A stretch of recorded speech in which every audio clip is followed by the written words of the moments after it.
Boa tarde, galera. Hoje eu e a Amanda vai falar sobre a obtenção de vinagre a partir da oxidação do vinho. A gente sabe que esse trabalho já foi apresentado, portanto a gente vai passar rapidinho e vai adentrar nos processos de produção e tentar entrar um pouquinho na matéria da aula de hoje, tá bom? Para efeito de curiosidade, o nome vinagre vem do latim vinho, que significa vinho, e acre, que significa azedo. Ou seja, a gente consegue dizer que o vinagre é um vinho azedo, em alguns casos. É possível obter o vinagre através de uma reação de oxidação de um vinho, como vocês viram na semana passada. Na maioria das vezes, é procurado evitar essa reação, já que os consumidores e produtores de vinho sempre estão à procura de evitar que ela ocorra, como, por exemplo, a utilização de ferramentas para retirada de oxigênio das garrafas depois de terem sido abertas e também deixando as garrafas deitadas para que a rolha fique úmida, assim evitando que entre oxigênio na garrafa. Historicamente, não há uma certeza de onde o vinagre surgiu, qual povo o criou, mas há indícios de que os egípcios o usavam para fins medicinais. Devido à sua capacidade anti-inflamatória e desinfetante, ele era usado no tratamento de doenças respiratórias e até mesmo no tratamento de úlceras. Além disso, há referências do seu uso na crucificação de Cristo, porém não existe comprovações desses dados devido à sua fonte. E uma curiosidade é que o vinagre também foi utilizado na conservação de alimentos. Mas o que caracteriza a composição final do vinagre? Nesse caso, é a matéria-prima. Mas ele é formado basicamente por ácido acético, que é o principal componente, que independe do substrato alcoólico de origem, e o ácido etílico, residual, que no caso vai ser o etanol que não foi convertido em ácido acético. Na maioria dos processos industriais, haverá um percentual que não vai ser convertido em ácido acético, assim. E você pode encontrar também no nosso vinagre extrato seco, que são substâncias não voláteis presentes no produto, tais como glicerina, substâncias pépticas, substâncias nitrogenadas, entre outras. Teores muito baixos ou muito elevados de extrato seco no produto podem indicar fraude no processo de produção. Isso junto com o teor de cinzas, que determina os minerais contidos no produto, que a partir dele a gente também consegue ver se vai ter fraude ou não. A transformação do vinho em vinagre é uma técnica muito antiga utilizada por produtores em vinícolas. Nela, os produtores adicionam ao vinho alguns micro-organismos em recipiente com grande contato com o ar. Estes micro-organismos e a necessidade de um grande contato com o ar são utilizados para favorecer a reação de oxidação. Os processos que a gente tem atualmente de produção de vinagre a partir do vinho são o processo lento, o processo rápido e o processo submerso. O processo lento, também chamado de Orleans ou francês, é considerado o método mais antigo e o mais simples. Nele, o equipamento consiste em um barril, também chamado de barrica de madeira, onde o vinho é colocado a altas temperaturas, com grande contato com o ar e a presença de leveduras. Essas leveduras, como o outro grupo já explicou, são responsáveis por realizar a fermentação dos açúcares presentes no vinho. Esse não é um processo contínuo, mas você pode tornar ele contínuo repondo o substrato alcoólico, ou seja, o vinho, com uma certa frequência. E essa frequência é dada de acordo com o vinagre produzido. O vinagre ele deve ser retirado por essa torneira inferior e o vinho entra pela entrada do vinho, como mostra a figura. O processo Orleans, na verdade, é uma adaptação do processo lento. Nele, há a presença de uma camada fina e gelatinosa, chamada de polímero alfa-celulose, ou mão de vinagre. Ele é produzido por bactérias oxidativas a partir dos resíduos de açúcar contidos no substrato alcoólico. Essa adaptação tem como objetivo aumentar o contato com o ar, favorecendo assim a fermentação e a oxidação. Também são feitos furos neste barril, para que aumente a circulação de ar em seu interior. Outra adaptação é que a entrada do substrato alcoólico é feita por um duto. Agora tem um duto que liga a entrada e a saída do vinho nesse duto é feita abaixo do nível de líquido dentro do barril.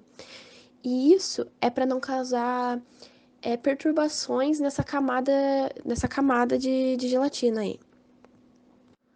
Para que essa camada ela não precipite. E também a torneira ela deve ficar abaixo dessa camada gelatinosa. Além de todas essas mudanças que tem para favorecer o contato com o ar e preservar o meio bacteriano, eles também começaram a deixar essas barricas de madeira deitadas. Assim aumenta a área de contato do líquido com o ar, e isso vai acelerar muito o processo. Apesar do custo baixo e da velocidade desse processo, tem uns cuidados especiais que tem que ter. Como eu já citei, não é legal que você precipite as bactérias no fundo do recipiente. Então, a adição do substrato deve ser muito cuidadosa, muito cuidadosa. Porque se precipitar, vai atrasar o processo, e todas essas adaptações são feitas para acelerar o processo.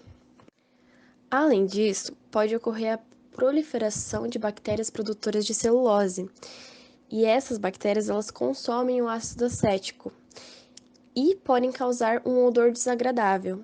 E além disso, caso haja contato com materiais que contenham ferro, pode ocorrer a turvação e a intoxicação do produto final.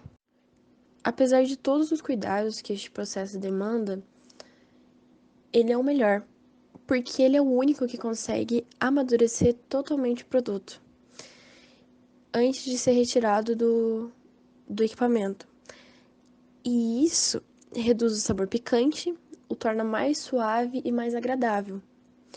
Por isso, esse método é o que se destaca de todos. E também por isso que ele ainda é utilizado. O processo rápido, ou alemão, é um dos métodos mais comuns e acontece em um gerador em formato de tanque cilíndrico, dividido em 3 compartimentos.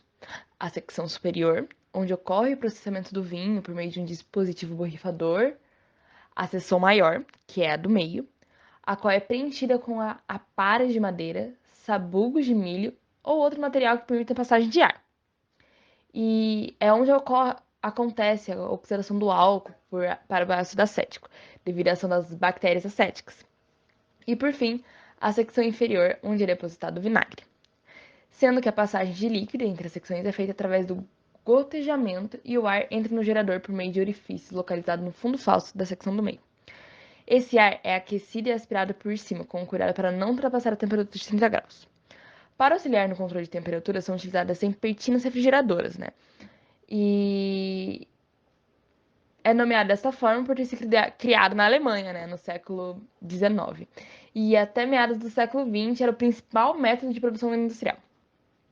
Entretanto, pode ocorrer alguns inconvenientes nesse processo, fazendo com que o mesmo seja interrompido, como infestações por insetos, moscas ou por nematóides, como a umbillula. Além disso, pode ocorrer o entupimento dos locais de passagem de líquido e de ar, devido à proliferação sem controle de bactérias acéticas indesejáveis, o que gera uma superprodução da zoogleia sob a superfície do substrato.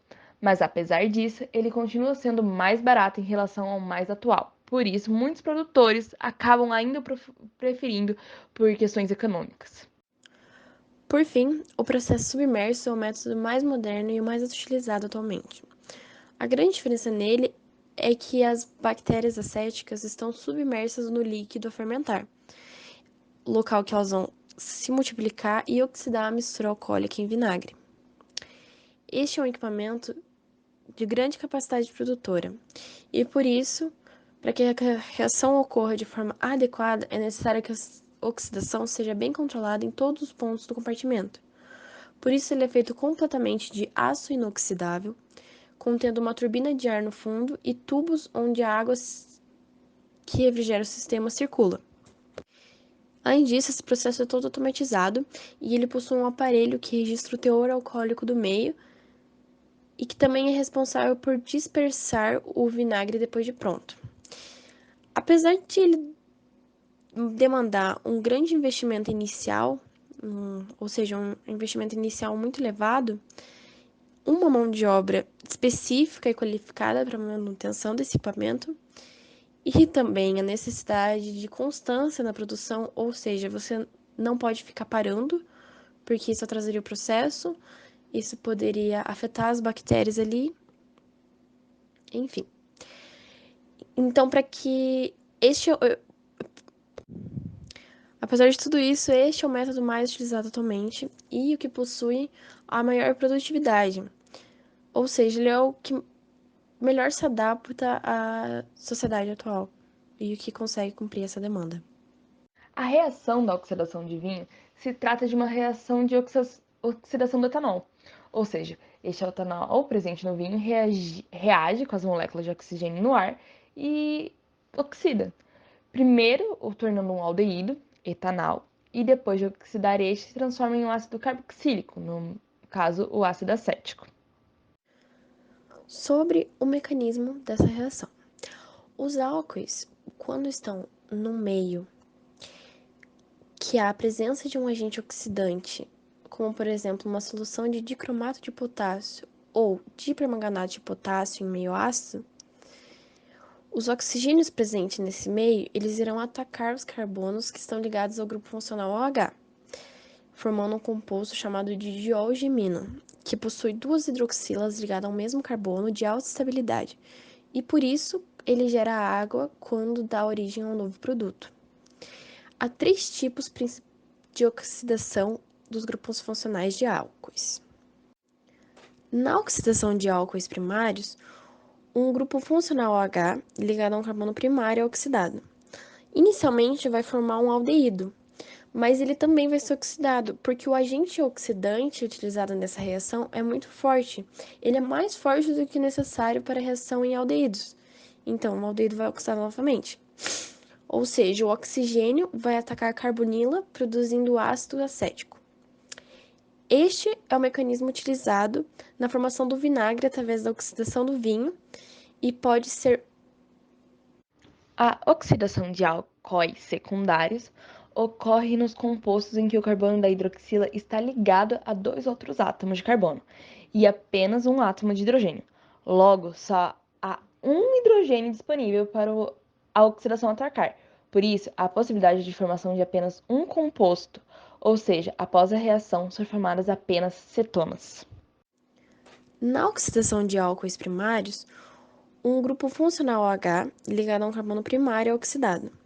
Inicialmente vai formar um aldeído, mas ele também vai ser oxidado, porque o agente oxidante utilizado nessa reação é muito forte.